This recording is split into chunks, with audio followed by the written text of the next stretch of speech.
This is part 2 to this story. If you want to start from the beginning, please go to my channel to watch the first part of the story. Hey guys, if you like this video through the end, please give a thumbs up, share it, and subscribe in the end so I can keep bringing more and more content for you all. Chapter 7. Even though it has been 4 days since Leon returned to Earth, a lot of things happened within these 4 days, and Harry seems tired and exhausted by the whole ordeal that she had to face after meeting him as she keeps standing with a food cart filled with expensive wine and food. It seems that when Harry went to Leon to talk about the matter of taxes, he couldn't help but wonder why would anyone ask him for taxes when he considers himself the king. Harry tried her best to make him understand by talking about it to solve the matter by using his mana stones. But he was too overwhelmed to even listen to her for once as he kept blabbering about his ranks and whatnot. She stopped following through on the matter since it wasn't her job to discuss it, but they gained some new followers for the cause as divine power was introduced into the land which was considered valuable to them. When the followers asked about the taxes to Leon, he claims that paying 90% of their yield will be their taxes, which was already too much for them at that moment. Leon couldn't fathom why they would worry about going hungry as the follower of the goddess, as the welfare, costs of living, food, and everything else is about to be taken care of under his guild and leadership. Harry decides to make them understand by showing the blessed rice, which has an insanely high appraisal value, as it was priced at 150,000,000,001, which felt like too much for the followers even though they are blinded by the faith. Then another problem arises, which is Leon's own residence. As soon as he is introduced to his residence, he couldn't help but wonder how he could reside in the midst of a battlefield that he considers as filthy for not having a single piece of artwork inside the apartment. He makes continuous demands for a luxurious bed and a few servants who will always be on standby, and also an artwork that he could admire at any given time of the day. To solve that problem, Harry continues to search for 5-star hotels until 2 a.m. just to rent a suite room while she continues to grovel for forgiveness while calling him His Majesty. The rundown was completed after compromising to just have a painting or a ceramic piece on the room's display in the end, which brings the story to the present time. Harry brings food for Leon while Leon is chilling in a corner, drinking expensive wine as she is exhausted. But for some reason, Leon cares about her well-being and questions her if she has eaten already or not. He suggests she should not go around skipping meals as it would harm her health while she serves the expensive food she brought for Leon. Surprisingly, Leon suggests that she should take a seat as she was thinking of having a sandwich later for breakfast. She couldn't help but wonder if Leon is about to share his meal with her or something, so she decides to have a seat, being overwhelmed by the uncanny hospitality as she continues to sweat all over her forehead. Then all of a sudden, all of her dreams come crashing down on her as gets mad at her for not making sure to check if the ribs that are served to him are easy to eat or not. While she tries to clear up the misunderstanding by opening up to him, he makes it quite clear that he isn't about to share his food with someone like her, as she is just a normal citizen to him. Leon decides to ride the car in the busy street while he receives the news that all of his requests are about to be followed through to the end. It seems that the Hunter Association has made its decision to provide Leon with the support of funding and resettlement aid. But it gets disclosed that the place that he is about to have for him isn't as good as a palace, but the association is about to make sure that he is comfortable till the end, as he wished to be in a better place to admire art. But the good news to Leon doesn't feel like much, so he just admits anxiously that it is so considerate of the Hunter Association to make amends for him.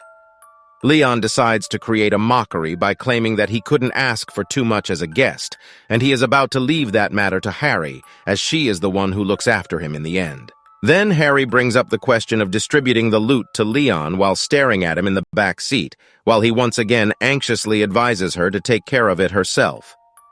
The topic makes Harry feel uncomfortable, and the anxiousness is wiped all over her face as she keeps staring at him for a while. Leon claims that he would be the one taking away the cape so the rest can be divided among everyone else, which Harry accepts without even questioning him for once. After driving for a while, they soon reach some luxurious apartments in the city, and Harry instructs Leon to get out as they have reached his new residence, which was fixed by the Hunter Association. It seems that the place is quite close to the Hunter Association, and not only that, but also it has a helicopter pad on the top floor which will be convenient for him if he wants to fly anywhere at any time. While Harry continues to show Leon the whole place, she considers the place to be great, while Leon continues to wonder about the statue-like thing ahead of him while looking at it with curious and frustrated eyes.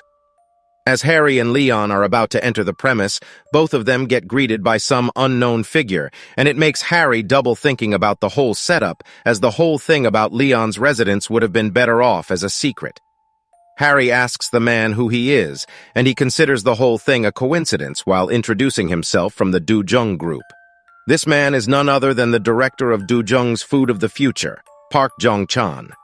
Even though the man is speaking about his identity proudly, Hari is sweating as she rethinks about the whole incident while uttering the group's name as Leon is cringing behind her.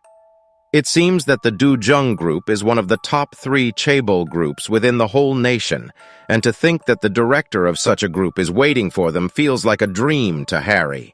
The man then shifts his glance at Leon while calling him the name of the famous survivor, while Harry continues to contemplate the whole thing, knowing that the man knew about their presence beforehand. Park decides to have a handshake with Leon while greeting and uttering his full name, but Leon starts raging instantly while calling him a mere merchant who provides no value to him. Leon soon gets introduced into his residence, which is about to be settled for a year, according to the information given by the Hunter Association, and they are about to take care of everything for him in there. Harry felt like it was a relief, as the information regarding the survivors is top secret for now, since she barely knows about the intentions of Park Jong-chan, while Leon ignored him properly by avoiding his handshake. While Harry and Leon get inside Leon's newfound residence, Mr. Park continues to stand like he was lightning struck on a stormy night, leaving him shocked to the core. Harry questions Leon about the man's intentions to Leon, which he feels like a reasonable thing to do, as Park Jong-chun is nothing else than a merchant, and he had his own benefits included. Leon thinks that the man was pursuing profit as they now have the blessed rice in the Honam Plains, as the urgency made the situation quite clumsy, as the management of the information didn't go as well as it was planned. As the whole ordeal was revealed to the public, it created a mess everywhere, and the Hunters Association now is heavily involved and frustrated at the same time, leaving them with no options. When a streamer recorded the whole situation with his phone, the association requested that man delete the video for safety reasons. But nothing worked, as he just continued to upload it once in a while on the channel of Farmer Mr. Park, as it is witnessed by Hari on the internet. Also, Park Jong-chun was frustrated by the whole situation, calling Leon an arrogant savage for ignoring his greeting, and he even decided to go through the plans of checking out the effect of the blessed rice E. His scientist claims that it is indeed real, but he has his fair share of doubts since it was only tested on rats instead of testing it on humans. But it seems that they have already sent men to research more about it in order to obtain more information about it, where their men witnessed a dying dog recovering suddenly. Not only that, but also, people with chronic inflammation and sinus infections immediately felt better after having a mere portion of the rice, while the others were cured of all kinds of minor and major diseases throughout the village. Even though they haven't gotten any kind of data regarding testing the rice on humans, the effects are reflected everywhere in the village where the farmers are cultivating the rice in their lands. Mr. Park has an evil smirk on his face while considering all the facts, knowing that the rice truly works. But he is still having chills about Leon, who is about to make the whole scene quite problematic for him, as he has already rejected his greeting. The chances of acting friendly in the future get less and less as time passes, which leaves him with no opportunity to make it in his favor. He dared to call him a mere merchant, even though his industry belongs at the top of the leaderboard in the whole country. Park's assistant claims that they are the ones who should have their hands on the rice, as the power of that rice is limitless as it seems, which feels reasonable to him. And he thinks that maybe meeting Leon once again is about to get the situation better for him, as he is aware of the whole situation. Even though Park is trying to calm himself down while considering the business, he couldn't help but wonder how someone like Leon was looking down at them, as if he was some sort of savage looking for help from him. Park is fired up by the whole ordeal as Leon decided to act rude to someone like him just because of that rice. He thinks of finding ways to get back at Leon as he has messed with the wrong enemy, while considering him like the other survivors without knowing Leon's whole potential, as he has never seen him in action before. Little did he know what Leon did, and there isn't a single survivor like him who could compete with him in the whole association. Park seems ready to go as far as he needs to get back at Leon, and after thinking for a while, he thinks of some way which will let him get his revenge. Park thinks of overpowering Leon with heavy culture shock while calling him a savage, as he thinks that he will be able to get Leon under his feet with his mischievous actions. Thanks for staying with us this whole time. This will be all for today, and if you want to support the channel just like Harry by becoming our supporting companion, think of the channel as Leon, the king himself. Comment whether you want the next part of the story and check out my other videos on the channel as well in the meantime. See you again. Until then, see you next time.